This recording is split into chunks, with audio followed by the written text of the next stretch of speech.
sou Débora Marreiro, sou psicóloga da CDE3.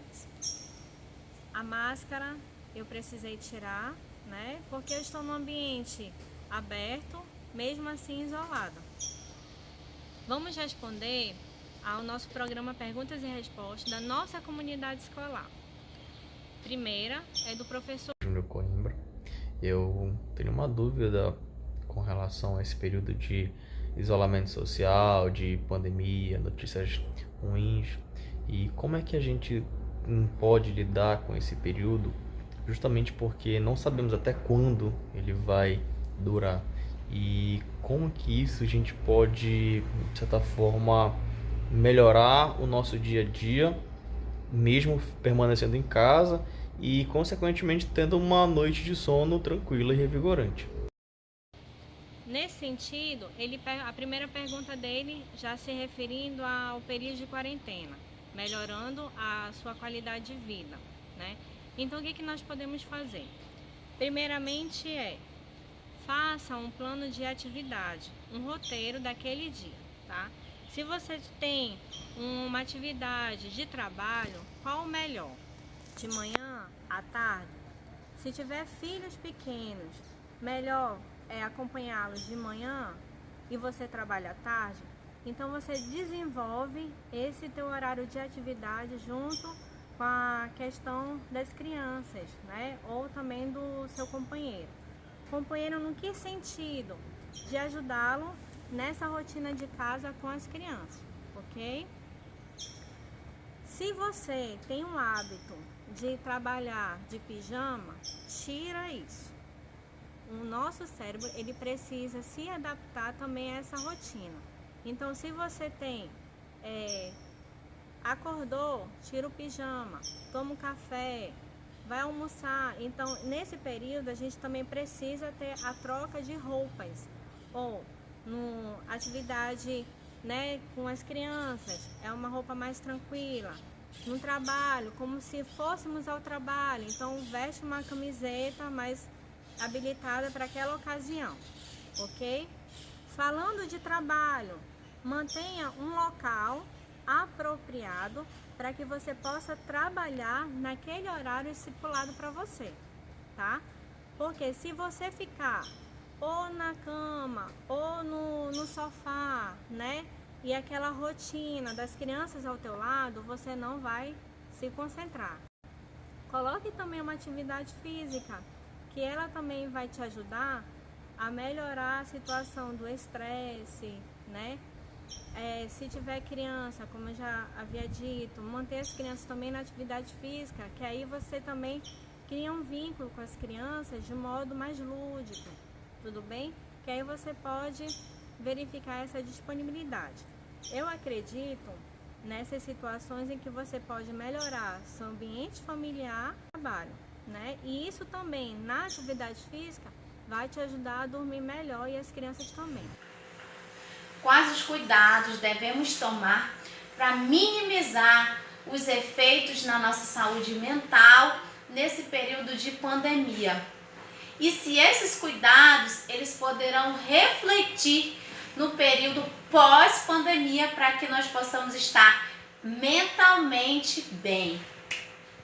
Professora Graziela, muito obrigada pelas perguntas, ok? A primeira, a questão do cuidado, a gente já falou na primeira pergunta, que seria a questão da rotina, organizar a rotina, tá? Isso vai minimizar um pouquinho a questão da ansiedade. Então, quando você tem uma rotina estruturada, isso é um passo a passo daquele dia, aí você já ameniza um pouco a questão da ansiedade, né? Isso ajuda. A atividade física, que eu havia falado, isso é importante. Verifica também no nosso site da coordenadoria, tem várias dicas sobre educação física com as crianças, com os adolescentes. Então isso fortalece o vínculo familiar.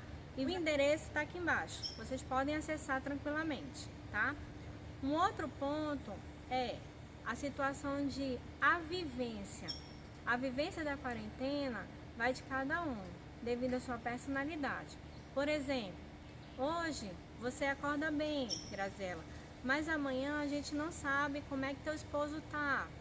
E as crianças, né?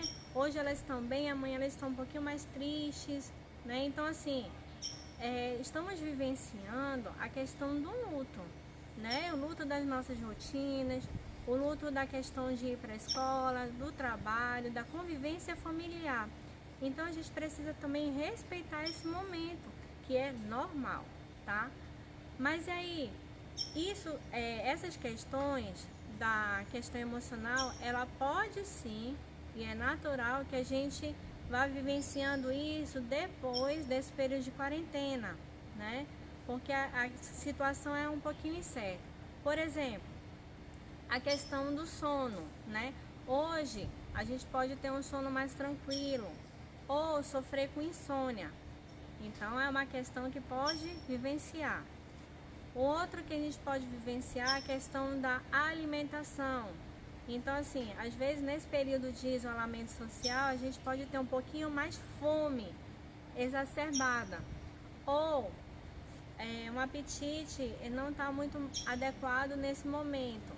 Então, o nosso corpo e a nossa mente, ele vai tentando buscar um equilíbrio, uma adaptação, ok? Mas se caso isso se prolongue, depois dos 4, 5 meses, depois desse período de quarentena, então a gente precisa buscar uma ajuda profissional, ok?